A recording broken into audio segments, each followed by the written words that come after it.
So let's look at example 9 here. It says the following data set contains test scores from 15 students. Find the quartiles for the data. So we need to find Q1, Q2, and Q3 in this case, okay? There's also going to be some other things that I'm going to have you find, but that's perfectly fine. That's all we need. So the first thing you would do is order your data. The nice thing about this data set, it's already organized for us. So what am I going to do? I'm going to find the median of this data. So I'm just going to start crossing them off from left and right. So 43, 96, 56, 94, 56, 90, 63, 88, 67, 84, 73, 80, 74, 79. We have a nice median here. This is our 75 is our median, which means it's the second quartile. So I'm going to come over here to the answer blank, and I'm going to write my second quartile is 75.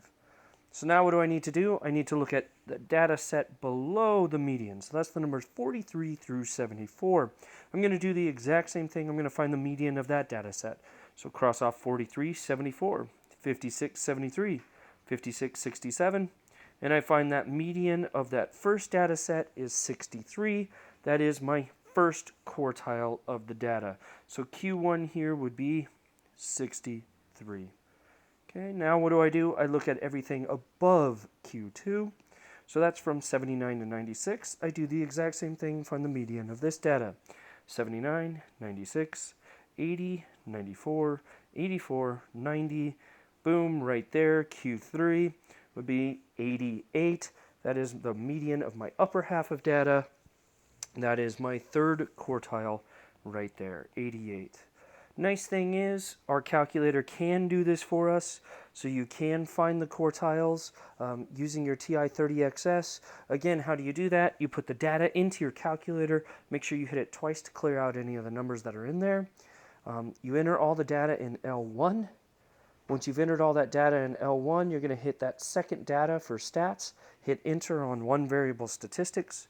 Make sure your data is in L1, make sure your frequency is set to the number 1, and then hit enter on calc.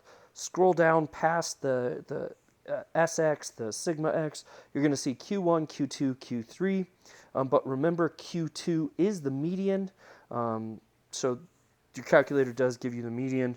Just remember that one right there, okay? So it says, note, if you're trying to find the quartiles of a data set of frequency distribution, do as we've done every single other time, where you put the frequencies in L2, and then when you're running that one var statistics, instead of setting frequency to the word 1, you set frequency to L2. Okay, it says, note, we will do small data sets by hand, but for larger data sets, you can use the stat feature on your calculator. So I do expect you to use your calculator on larger data sets. So please go in now. I want you to verify the results that we got here. Put in all the data from example 9 into your calculator. Hit that stat button. Make sure you're getting 63, 75, and 88.